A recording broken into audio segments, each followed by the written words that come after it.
अध्यक्ष जी, मैं आपका आभारी हूं कि आपने वित्त विधेयक पर मुझे 2 शब्द कहने का अवसर प्रदान किया है। मैं आभारी हूं अपनी पार्टी के नेता और देश के यशस्वी प्रधानमंत्री माननीय नरेंद्र मोदी जी का, अपने संसदीय कार्य मंत्री श्री अनंत कुमार जी का कि जिन्होंने मुझे आज इस महत्वपूर्ण विषय पर बोलने का अवसर यहां पर पार्टी की ओर से दिया है।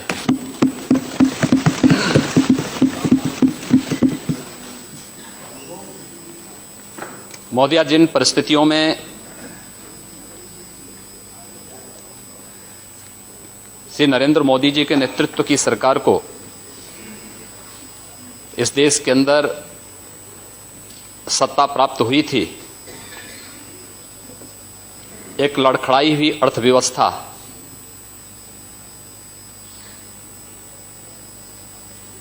विकास दर में निरंतर हो रही गिरावट,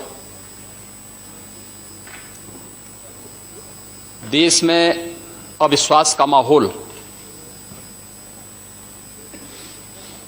और जिस दृढ़ता के साथ पिछले 3 वर्षों के अंदर देश की विकास दर को आगे बढ़ा करके इस देश में एक कल्याणकारी सरकार की स्थापना करके सुशासन स्थापित करने में केंद्र की मोदी सरकार सफल हुई है, और केवल भारत ही नहीं बल्कि पूरी दुनिया में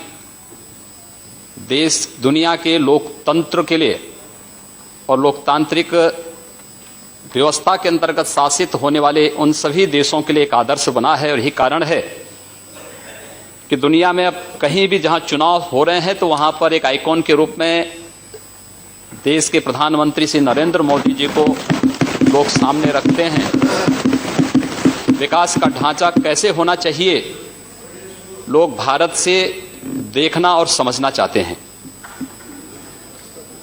एक अत्यंत विपरीत परिस्थितियां थीं 2014 में इस सरकार के सामने, जब राजकीय घाटा जो सकल घरेलू उत्पाद का था वह 8.9% और राजस्व घाटा जो सकल घरेलू उत्पाद का 2.8% पर पहुंच चुका था। मुद्रास्फीति की दर 11.2% और सकल घरेलू उत्पाद का जो चालू खाता था वो 4.6% तक पहुंच चुका था। उन स्थितियों में सत्ता संभाली थी देश के यशस्वी प्रधानमंत्री के रूप में श्री नरेंद्र मोदी जी ने, और पिछले 3 वर्ष के दौरान इस सरकार ने देश के विकास दर को 8 से 8.5% तक ले जाने में सफलता प्राप्त की है।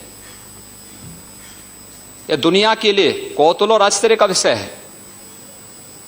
विमुद्रीकरण की घटना पर दुनिया ये देखना चाहती थी कि आखिर इसके परिणाम क्या होंगे। उसके बावजूद देश की विकास दर 7.9% से ऊपर जा रही है। यह भारत जैसे उभरती हुई अर्थव्यवस्था दुनिया में आश्चर्य और कौतूहल का विषय है। और इस दृष्टि से मैं अभिनंदन करता हूं माननीय वित्त मंत्री जी का कि जिन्होंने सफलतापूर्वक देश की अर्थव्यवस्था में एक नई जान फूंकी है। और यही नहीं, इस दौरान जितने भी कल्याणकारी योजनाएं घोषित हुई,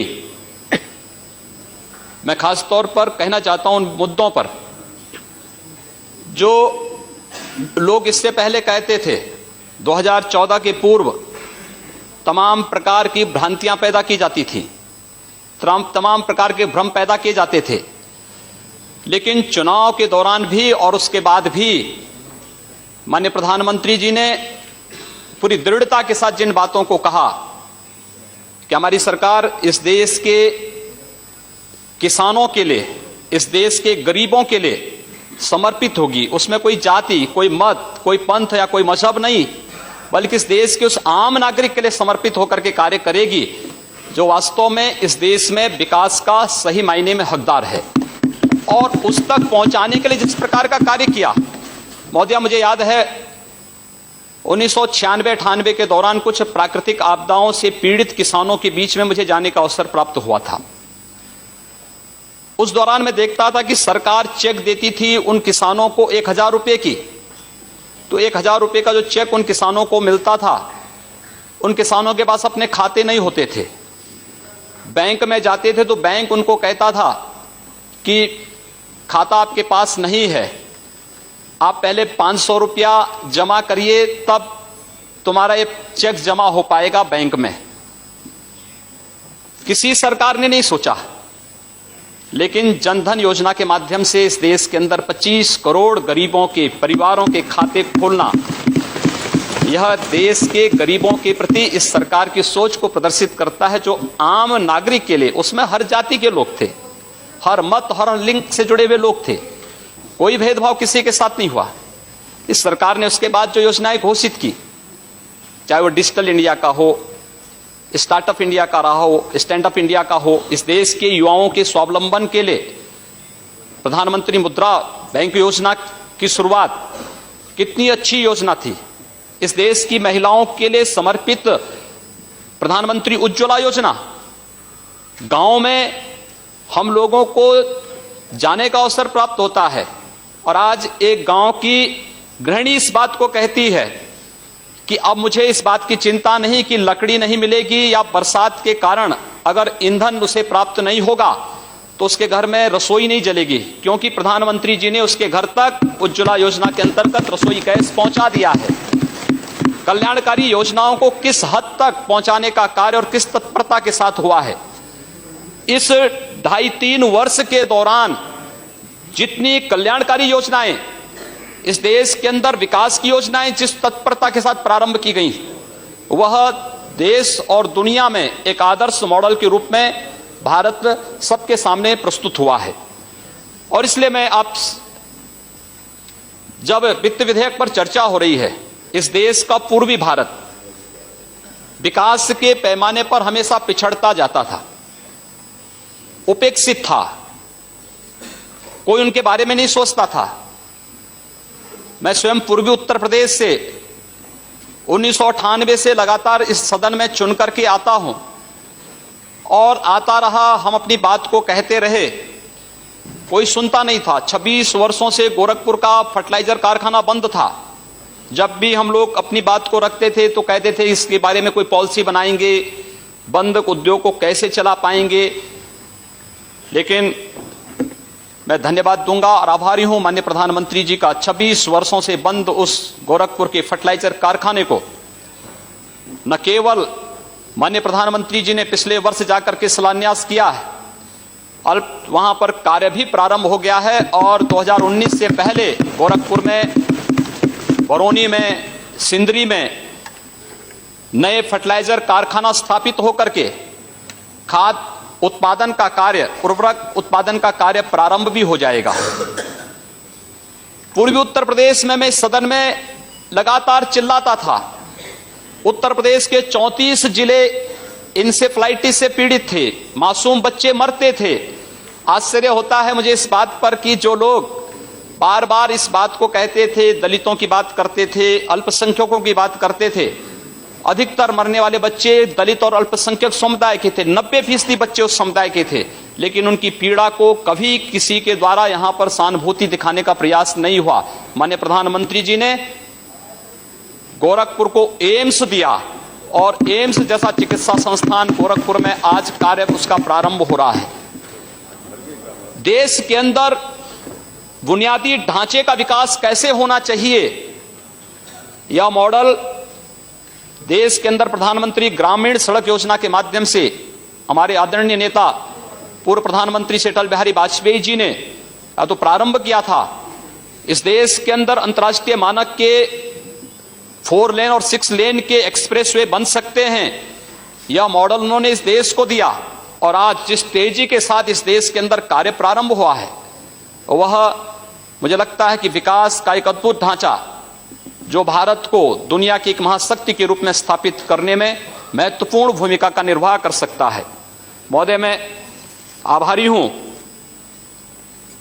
कि इस सदन में 1998 से लेकर के अब तक मुझे बहुत कुछ जानने, सीखने, संसदीय प्रणाली के बारे में बहुत कुछ सीखने का अवसर मुझे यहां प्राप्त हुआ है। और उत्तर प्रदेश के बारे में, आज उत्तर प्रदेश का दायित्व मेरी पार्टी ने मुझे सौंपा है और मैं उत्तर प्रदेश में सेवा के लिए अपनी सेवाएं वहां प्रदान करने के लिए जा रहा हूं। लेकिन मुझे बड़े दुख के साथ कहना पड़ता है कि 2.5 वर्ष में 2.5 लाख करोड़ रुपए केंद्र की मोदी सरकार ने उत्तर प्रदेश को दिए, लेकिन इस दौरान मात्र 78,000 करोड़ रुपए ही उत्तर प्रदेश के अंदर व्यय हो पाए हैं, क्योंकि उनका कोई विकास का ढांचा नहीं था। और मुझे लगता है कि ये जो स्थितियां हैं उत्तर प्रदेश के अंदर, मिला जनादेश स्वतः उन लोगों को, जिन लोगों ने विकास और लोक कल्याणकारी योजनाओं पर हमेशा प्रश्न चिन्ह लगाने का प्रयास किया है, उन लोगों पर एक तमाचा भी है। उत्तर प्रदेश का जनादेश इस बात को साबित करता है। मैं केवल अनुरोध करना चाहूंगा महोदय आप सबसे कि उत्तर प्रदेश के अंदर विकास का एक नया ढांचा, सबका साथ और सबके विकास की तर्ज पर अपने नेता आदरणीय प्रधानमंत्री श्री नरेंद्र मोदी जी के मार्गदर्शन में उत्तर प्रदेश के अंदर उत्तर प्रदेश की नई सरकार स्थापित करेगी। हम हर जाति, हर वर्ग और उत्तर प्रदेश के प्रत्येक नागरिक के विकास के लिए और उत्तर प्रदेश के प्रत्येक क्षेत्र के विकास के लिए हम लोग संकल्पित होकर के कार्य करेंगे। जो धनराशि अब तक खर्च नहीं हो पाई है, किन कारणों से खर्च नहीं हो पाई है, इन पर हम लोग प्रभावी ढंग से कार्य करने के दृष्टि से आज यहां पर उपस्थित हुए हैं। मैं केवल कहना चाहूंगा मोदिया, मुझे जब मैं पहली बार इस सदन में चुन करके आया था, उस समय जब मैं मेरी उम्र उस समय मात्र 26 वर्ष की थी, मैं बहुत पतला था। जब मैं यहां आता था तो अभी भी कोई बहुत मोटे नहीं अभी ठीक वैसा वजन बढ़ा। उस समय गोरखपुर की स्थिति ऐसी थी कि जब मुझे यहां पर उस समय के उर्वरक और रसायन मंत्री श्री सुरजीत सिंह बरनाला जी ने जब मुझे देखा तो मैं गोरखपुर खाद कारखाने के बारे में उनसे चर्चा करने के लिए गया, तो मुझे आधा घंटा घूरते रहे, देखते रहे। उन्होंने कहा आप गोरखपुर से चुन के आए हैं? मैंने कहा जी हाँ। कहा गोरखपुर से? मैंने कहा हाँ। तीसरी बार उन्होंने फिर पूछा, कहा गोरखपुर से ही? मैंने कहा हाँ, गोरखपुर उत्तर प्रदेश से। तो मैंने कहा आप सरदार जी ऐसा क्यों पूछ रहे हैं? उन्होंने कहा इसलिए क्योंकि मैं एक बार गोरखपुर गया था एक चुनावी सभा को करने के लिए, लेकिन दोनों ओर से बम चलने लगे, मैं भाग गया, तब से मैं गोरखपुर दोबारा नहीं गया। ये छवि थी गोरखपुर की। मुझे बहुत धक्का लगा इस बात को सुन करके कि हमारे शहर के बारे में, हमारे जिले के बारे में लोग इस प्रकार की बातें करते हैं। मैं गोरखपुर गया, मैंने गोरखपुर के सभी व्यापारिक संगठनों को, सांस्कृतिक और सामाजिक संगठनों को बिठाया। मैंने कहा भी बाहर हमारे बारे में इस प्रकार का संदेश है, हमें सामूहिक रूप से इस लड़ाई को लड़नी है। सरकार कोई भी हो वह चलती रहे, लेकिन इस समाज की समस्या है, हम इसका समाधान यहां मिल बैठ करके करें। और मोदिया, मैं विश्वास के साथ कह सकता हूं कि पिछले 15 वर्षों में उत्तर प्रदेश के बारे में आज जो बातें, जो गोरखपुर के बारे में 1998 में मुझे सुनने को मिलती थी, आज उत्तर प्रदेश के बारे में पूरे देश के अंदर उस प्रकार की चर्चाएं होती थी। लेकिन मैं कह सकता हूं कि इन 15 वर्षों में हम लोगों ने गोरखपुर में एक भी व्यापारी को गुंडा टैक्स नहीं देने दिया, एक भी व्यापारी का, किसी भी चिकित्सक का अपहरण नहीं करने दिया, कहीं हमने किसी को अराजकता नहीं फैलाने दी। 5 वर्ष में उत्तर प्रदेश के अंदर 403 दंगे हुए, हमारे पूर्वी उत्तर प्रदेश में एक भी दंगा नहीं हुआ है। और हम फिर कह सकते हैं कि अब उत्तर प्रदेश में भी इस प्रकार की स्थिति हम लोग स्थापित करने में सफल होंगे, कोई संदेह इसमें किसी को नहीं होना चाहिए। और मैं इस बात को और भी पुरजोर तरीके से इसलिए कहना चाहूंगा, लोग मेरी उम्र के बारे में कह सकते हैं, मैं आदरणीय राहुल जी से 1 वर्ष छोटा हूं। खड़गे जी, राहुल जी यहां पर सदन में नहीं हैं, मैं उनसे 1 वर्ष छोटा हूं उम्र में, और मुलायम सिंह जी की पार्टी के कोई यहां नहीं हैं। अखिलेश यादव से 1 वर्ष बड़ा हूं। एक जो दोनों की जोड़ी के बीच में मैं जो आ गया, मुझे लगता है कि यह आपकी विफलता का एक बड़ा कारण हो सकता है। लेकिन मैं आप सबको आमंत्रित करूंगा, आप सबका प्यार और स्नेह। आप बोल सकते हैं। अरे क्यों? अरे मेरा नाम रबर, आप बोले ना। अब इसीलिए वो राहुल जी 1 साल उनसे बड़े हैं, अखिलेश जी उनसे 1 साल छोटे हैं, उनके दोनों के बीच में वो है। लेकिन अब आप एक बार आप अधिकार में आए हैं, वहाँ के चीफ मिनिस्टर बने हैं, आपको बधाई देता हूँ। लेकिन आप इस स्टैंडर्ड को मेंटेन करो। चीफ मिनिस्टर बन के जब आप उस कुर्सी पे बैठते हो, उसी की गरिमा रख के आगे चलो।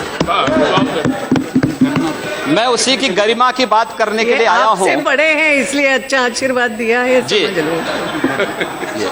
अध्यक्ष महोदय, मैं आप सबको इस बात, आप लोगों ने मुझे बड़ा स्नेह दिया है, और मैंने शुरू में ही कहा कि मैंने बहुत कुछ सीखा है इस सदन से। वास्तव में एक सामान्य शिष्टाचार और मैनर क्या होता है संसद में सीखा जा सकता है। हम लोग, जब मैं पहली बार चुना गया था सांसद, तो मैं इस बात के लिए थोड़ा अंदर से संकित था कि पता नहीं कैसा व्यवहार होता है। लेकिन जैसे ही हम लोग संसद परिसर में प्रवेश किए, यहाँ के एक एक कर्मचारी का जो सद्व्यवहार था, जो शिष्टाचार था, और वह केवल सदन में हम लोग यहाँ पर बहुत बार वह देखने लायक है, वो समाज को बताने लायक है, क्योंकि बाहर हमारे बारे में बड़ी भ्रांत धारणाएं पैदा की जाती हैं। सदन के अंदर जो शोरगुल होता है, हम मानते हैं लोकतांत्रिक प्रक्रिया का एक हिस्सा हो सकता है। हम लोग बहुत बार, हमारी जो आपस में बहस होती है उसमें बहुत वाद विवाद हो जाता है, लेकिन बाहर हम लोग जब गैलरी में मिलते हैं तो एक दूसरे से गले मिलते हुए दिखाई देते हैं। हम सारी चीजों को फिर यहीं पर छोड़ करके बाहर वही सद्भावनाएं हमारे बीच में होती हैं। और मैं इस सब से, इसीलिए आप पूरे सदन से मैं इस बात को कहना चाहूंगा कि हमारी पार्टी ने, हमारे नेता ने मुझे जो दायित्व दिया है, मैं आप सबको आमंत्रित करूंगा उत्तर प्रदेश में। आप उत्तर प्रदेश में आए, स्वागत होगा आप सबका। उत्तर प्रदेश आदरणीय प्रधानमंत्री जी के सपनों का प्रदेश होगा, देश का उत्कृष्ट प्रदेश होगा, भ्रष्टाचार मुक्त प्रदेश होगा, दंगों से मुक्त प्रदेश होगा, अराजकता और गुंडागिर्दी से मुक्त प्रदेश होगा। और उत्तर प्रदेश में हम विकास का एक ऐसा मॉडल देंगे कि उत्तर प्रदेश के नौजवानों को पलायन नहीं करना पड़ेगा। उत्तर प्रदेश में माताओं और बहनों को अपनी सुरक्षा के लिए कहीं गुहार नहीं करना पड़ेगा। और यह कार्य वहां पर प्रारंभ आप देखिए अवश्य। और मैं आपको खासतौर पर, खड़गे जी आप तो यहाँ पर नेता के रूप में हैं और हम आपको सादर आमंत्रित करेंगे। मैं पूरे सदन को आमंत्रित करूंगा कि वह उत्तर प्रदेश में आए, और उत्तर प्रदेश में आप देखते रहिए बहुत कुछ बंदी होने जा रही है वहां।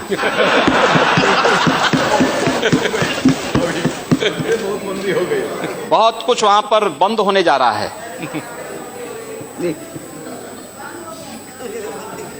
अध्यक्ष जी, आपने भी हम लोगों को बड़ा स्नेह दिया है इस सदन में, और